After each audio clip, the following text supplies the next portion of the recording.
দিন তো আর রুটি পরোটা খেতে ভালো লাগে না, সেই জন্য আজকে আমি নিজের মতন করে একটা বানিয়ে নিচ্ছি সুজি আর ময়দা দিয়ে।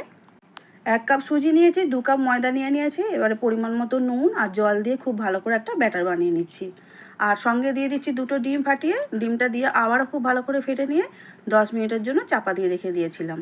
তাওয়া গরম হয়ে গেছে, তাওয়ার মধ্যে ব্যাটারটা দিয়ে গোল রুটির মতন করে নিলাম। এরপরে দিয়ে দিলাম আমি পেঁয়াজ কুচি, লঙ্কা কুচি আর টমেটো কুচি, ক্যাপসিকাম কুচি, আর দিয়ে দিলাম ধনেপাতা কুচি আর চিজ ওপর থেকে একটু গ্রেট করে দিয়ে দিচ্ছি।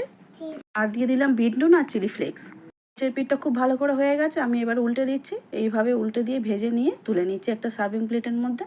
এইভাবে বানালে সন্ধ্যেবেলাটা খুবই ভালো লাগে খেতে, আর রাত্রিরে ডিনার তো ভালোই হবেই অবশ্যই, আর বাচ্চারা খেয়ে খুশি হবে, কারণ বাচ্চারা সবসময় সবজি খেতে চায় না। এইভাবে বানিয়ে দেখো, খেতে খুবই ভালো লাগে। এটা এমনি এমনি খাওয়া হয়ে যাবে, তবে সসের সঙ্গে পরিবেশন করলেও মন্দ হবে না। সবাই খুব ভালো থেকো, সুস্থ থেকো। আমার ভিডিও ভালো লাগলে একটা লাইক দিও। Thanks for watching.